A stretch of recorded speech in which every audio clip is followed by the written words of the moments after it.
세계 민주주의가 위기를 맞고 있습니다. 도널드 트럼프 미국 대통령의 미국 우선주의 정책이 국제사회의 긴장을 불러일으키는 가운데 권위주의 국가의 수가 민주주의 국가를 넘어섰다는 분석이 나왔습니다. 스웨덴 예테보리 대학 민주주의 다양성 연구소가 3월 13일 발표한 민주주의 보고서 2025에 따르면 지난해 기준으로 권위주의 국가 및 지역은 91개로 민주주의 국가를 22년 만에 처음으로 넘어섰습니다. 보고서는 179개국을 대상으로 한 연례 분석을 통해 전 세계 민주주의 후퇴 현상을 강조했습니다. 민주주의 다양성 연구소의 스테판 린드베리 소장은 2004년 당시 권위주의화된 국가는 12개에 불과했으나 지난해에는 45개에 달했다며 특히 서유럽과 북미도 예외가 아니라고 밝혔습니다. 분석에 따르면 현재 전 세계 인구의 약 72%가 권위주의 국가에서 살고 있으며 이는 1978년 이후 가장 높은 수치입니다. 국가별로 보면 러시아, 벨라루스, 헝가리, 세르비아 등 동유럽 국가들의 민주주의가 심각하게 후퇴했습니다.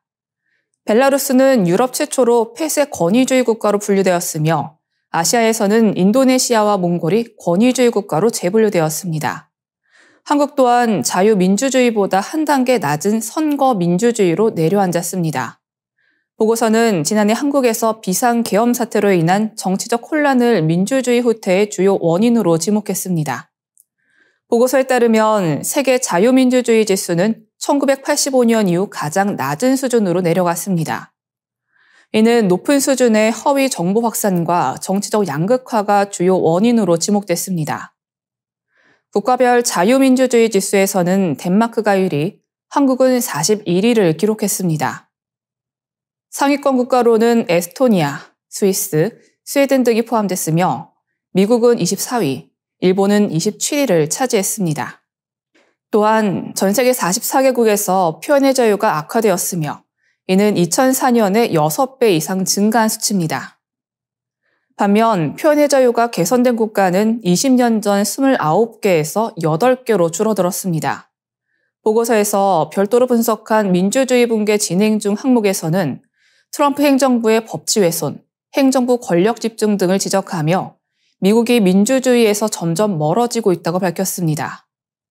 한편 뉴욕타임즈는 3월 11일자 기사 트럼프가 어떻게 50일 만에 세상을 뒤흔들었는가를 통해 트럼프 행정부 출범 50일 만에 제2차 세계대전 이후 구축된 미국 중심의 국제 질서가 붕괴되었다고 분석했습니다. 이번 보고서는 세계적으로 민주주의 퇴보 현상이 가속화되고 있으며 정치적 양극화와 표현의 자유 제한이 주요 원인이라고 분석했습니다. 중국이 일본을 공격 범위에 둘 수 있는 미사일 거점을 수년간 증설해왔다는 일본 연구소의 분석 결과가 나왔습니다.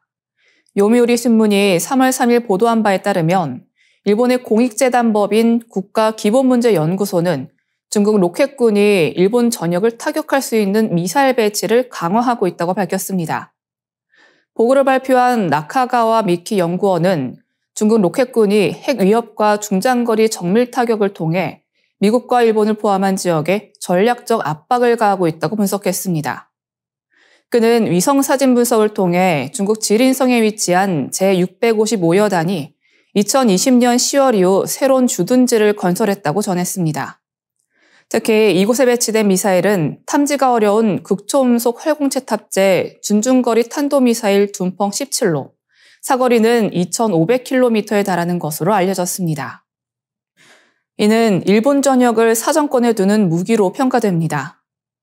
또한 지난해 1월 촬영된 사진에서는 이 부대가 이동식 발사대 38대를 수용할 수 있는 차고를 확보한 것으로 확인됐습니다.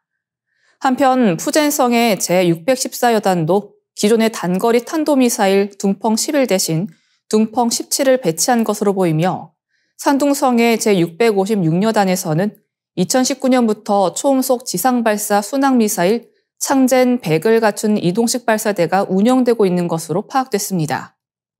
이 미사일은 음속의 3-4배 속도로 비행하며 사거리는 2,000에서 3,000km로 추정됩니다. 또한 지난해 5월 위성사진에서는 이 지역에서 지반 다지기 작업이 이루어지고 있어 시설 확장이 진행 중일 가능성이 높다는 분석이 나왔습니다. 이번 보고에서는 중국이 일본 본토를 핵공격할 수 있는 미사일 부대를 증대하고 있다는 분석도 제기됐습니다. 특히 안우이성에 위치한 제611여단이 핵탄두 장착이 가능한 둥펑 21A 대신 사거리 5,000km의 둥펑 26을 배치한 것으로 보인다는 점이 강조됐습니다. 또한 제626여단, 제654여단, 제666여단 등도 둥펑 26을 운용하고 있으며 이 미사일은 일본뿐만 아니라 미국령 괌까지 타격할 수 있는 사거리 내에 위치하고 있습니다. 나카가와 연구원은 중국의 미사일 전력 증가가 일본의 미사일 방어 체계를 압도할 가능성이 높다고 지적했습니다. 그는 중국이 모든 미사일을 사용해 공격할 경우 일본이 이를 완전히 방어하는 것은 사실상 불가능하다며 일본의 방어 능력뿐만 아니라 적 기지 공격 능력 강화가 필요하다고 강조했습니다.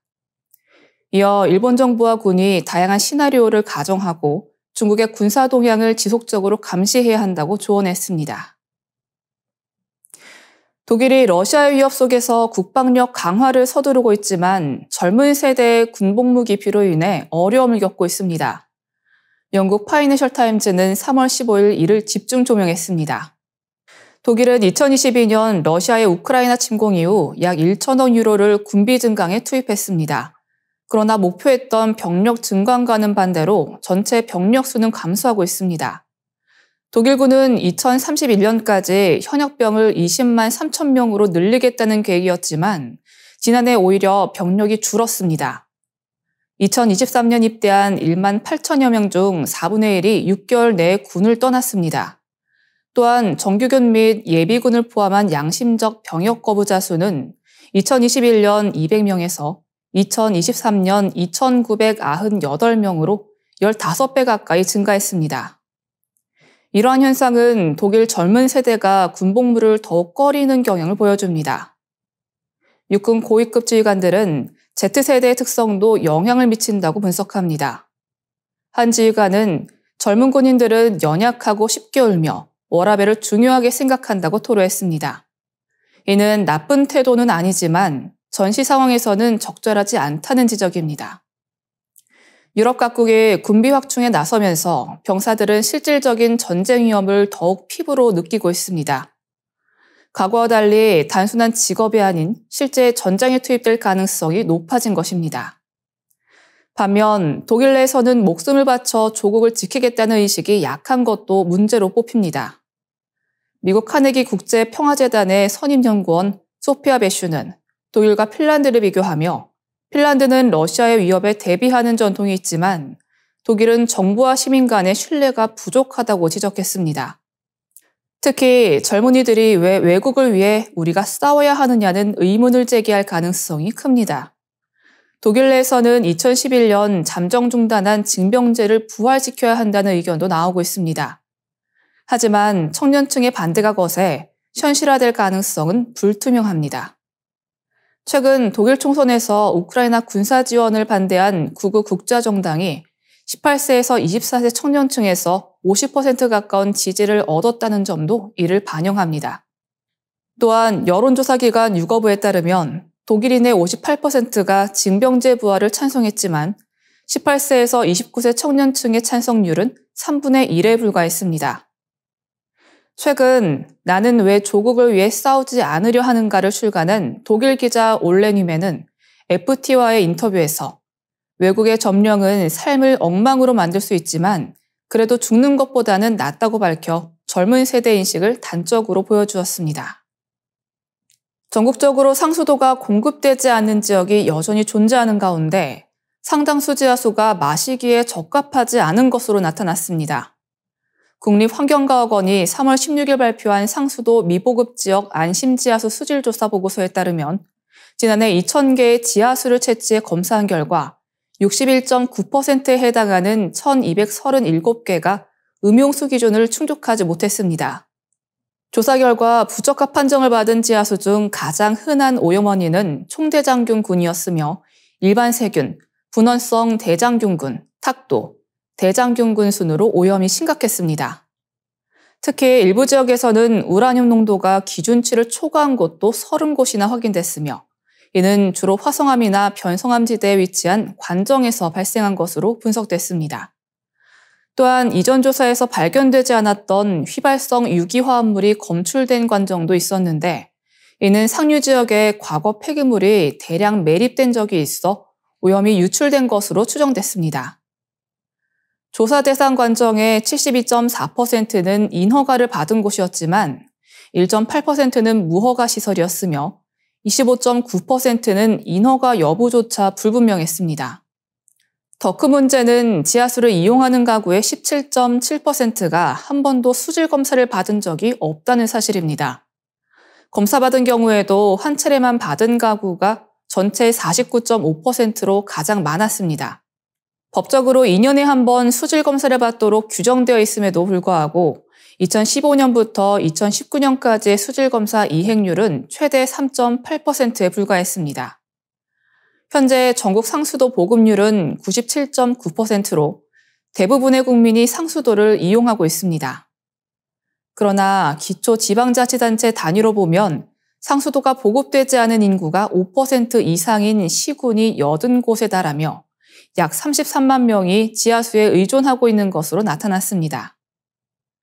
2022년 기준 전국 지하수 관정은 177만여 개로 이 중 생활용으로 사용되는 관정은 약 85만 개에 달합니다.